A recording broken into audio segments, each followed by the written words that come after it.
ಪ್ರಪನ್ನ ಪಾರಿಜಾತಾಯ ತೋತ್ರವೇತ್ರೈಕಪಾಣಯೇ ಜ್ಞಾನಮುದ್ರಾಯ ಕೃಷ್ಣಾಯ ಗೀತಾಮೃತದುಹೇ ನಮಃ. ಅಂದರೆ ಶ್ರೀಕೃಷ್ಣ ಶರಣ್ಯರಿಗೆ ಕಲ್ಪವೃಕ್ಷದಂತೆ ಇರುವನು. ಕೈಯಲ್ಲಿ ಒಂದು ಕೋಲು ಹಿಡಿದುಕೊಂಡಿರುವನು. ಜ್ಞಾನ ಮುದ್ರೆಯನ್ನು ಧರಿಸಿರುವನು. ಗೀತಾ ಅಮೃತವನ್ನು ಕರೆಯುತ್ತಿರುವನು. ಇವನಿಗೆ ನಮಸ್ಕಾರ.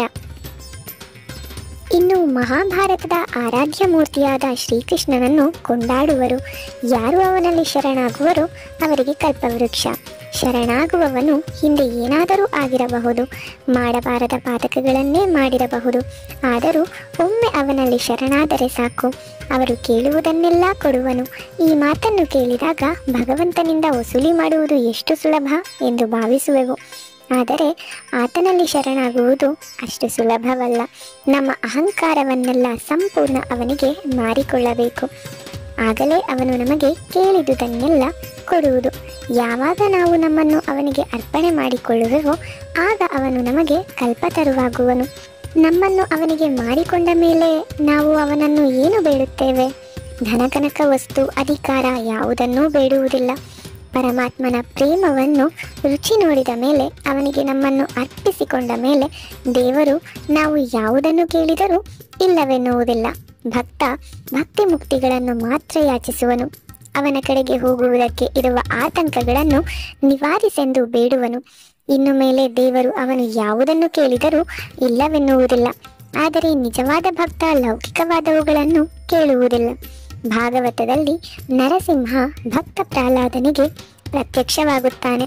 ಭಗವಂತ ತನ್ನ ಭಕ್ತನ ಪ್ರೀತಿಗೆ ಮೆಚ್ಚಿ ಏನನ್ನಾದರೂ ವರವನ್ನು ಕೇಳು ಎಂದು ಪ್ರಹ್ಲಾದನಿಗೆ ಹೇಳುವನು. ಮೊದಲು ಪ್ರಹ್ಲಾದ, ನಿನ್ನನ್ನು ನೋಡಿದ ಮೇಲೆ ನನಗೇನೂ ಬೇಡ, ನಾನು ಕೃತಾರ್ಥನಾದೆ ಎನ್ನುವನು. ಆದರೂ ದೇವರು ನೀನು ಏನನ್ನಾದರೂ ನನ್ನಿಂದ ತೆಗೆದುಕೊಳ್ಳಬೇಕು ಎಂದು ಬಲತ್ಕರಿಸಿದಾಗ ಪ್ರಹ್ಲಾದ ಹೀಗೆ ಕೇಳಿಕೊಳ್ಳುತ್ತಾನೆ. ಅವಿವೇಕಿಗಳು ವಿಷಯ ವಸ್ತುಗಳನ್ನು ಎಷ್ಟು ಉತ್ಕಟವಾಗಿ ಪ್ರೀತಿಸುವರೋ ಅಷ್ಟು ಉತ್ಕಟವಾಗಿ ನಿನ್ನ ಪಾದಕಮಲಗಳನ್ನು ನಾನು ಪ್ರೀತಿಸುವಂತೆ ಅನುಗ್ರಹಿಸು.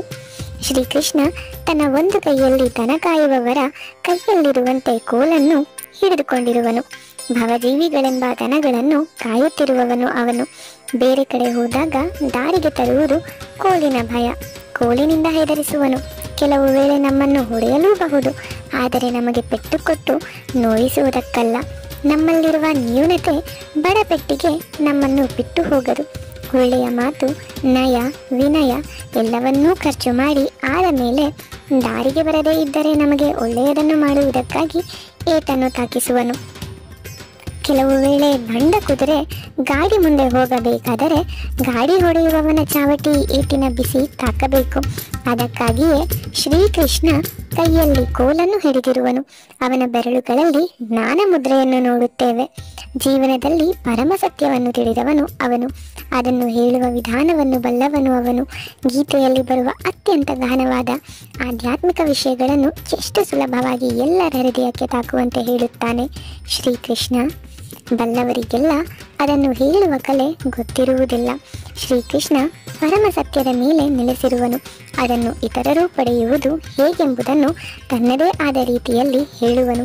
ಜೀವನದಲ್ಲಿ ಅತಿ ಸುಲಭವಾಗಿರುವುದನ್ನು ಅತಿ ಕ್ಲಿಷ್ಟವಾದ ಭಾಷೆಯಲ್ಲಿ ಕೆಲವರು ಇಡುವರು. ಭಾವ ನಮಗೆ ಕಾಣದ ರೀತಿಯಲ್ಲಿ ಪಾಂಡಿತ್ಯ ಅದನ್ನು ರಕ್ಷಿಸುವುದು. ಆದರೆ ಶ್ರೀಕೃಷ್ಣನ ಭಾಷೆಯಾದರೂ ಜೀವನದ ಪರಮ ಸತ್ಯಗಳನ್ನು ಎಲ್ಲರೂ ಅರ್ಥ ಮಾಡಿಕೊಳ್ಳುವಂತೆ ಇರುವುದು. ಅದೇ ಹೃದಯದಿಂದ ಬಂದ ಭಾಷೆ ಮತ್ತೊಂದು ಹೃದಯಕ್ಕೆ ನೇರವಾಗಿ ತಾಕುವುದು. ಶ್ರೀಕೃಷ್ಣ ಇಲ್ಲಿ ಏನು ಮಾಡುತ್ತಿರುವನು? ಅನಾವಶ್ಯಕವಾದ ಭಾವನೆಗಳನ್ನೆಲ್ಲ ಬಿಟ್ಟು ಯಾವುದು ಸಾರವೋ, ಭವಜೀವಿಗಳ ಅಜ್ಞಾನದ ರೋಗವನ್ನು ಗುಣ ಮಾಡುವುದೋ ಅಂತಹ ಅಮೃತವನ್ನು ಕರೆಯುತ್ತಿರುವನು. ಈ ಹಾಲನ್ನು ಅರಗಿಸಿಕೊಳ್ಳುವುದು ಜೀವನದಲ್ಲಿ ಬಹಳ ಸುಲಭ. ನಮ್ಮ ಪೋಷಣೆಗೆ ಅತ್ಯಂತ ಅವಶ್ಯಕವಾದ ವಸ್ತುಗಳನ್ನೆಲ್ಲ ಹೇಗೆ ಹಾಲಿನಲ್ಲಿದೆಯೋ ಅದರಂತೆಯೇ ಜೀವಿಯ ಆತ್ಮವಿಕಾಸಕ್ಕೆ ಬೇಕಾದ ಪೋಷಕ ದ್ರವ್ಯಗಳೆಲ್ಲ ಇಲ್ಲಿವೆ. ನಾವೆಲ್ಲ ವಯಸ್ಸಿನಲ್ಲಿ ಬಹಳ ಹಿರಿಯರಾಗಿರಬಹುದು, ಹಲವು ಮಕ್ಕಳ ತಾಯಿ ತಂದೆಗಳಾಗಿರಬಹುದು. ಆದರೆ ಆಧ್ಯಾತ್ಮಿಕ ಜೀವನ ದೃಷ್ಟಿಯಲ್ಲಿ ನಾವೆಲ್ಲ ಈಗ ತಾನೇ ಕಂಟೆರದ ಎಳೆ ಹಸುಳೆಗಳು. ಇಂತಹ ಮಕ್ಕಳಿಗೆ ಕೊಡುವುದಕ್ಕಾಗಿಯೇ ಶ್ರೀಕೃಷ್ಣ ಹಾಲನ್ನು ಕರೆಯುತ್ತಿರುವನು. ಇಂತಹ ಮಹಾಮಹಿಮನಿಗೆ ಮಾಡುವ ನಮಸ್ಕಾರದಿಂದಲೇ ಗೀತೆಯ ಅಧ್ಯಯನ ಪ್ರಾರಂಭವಾಗುವುದು.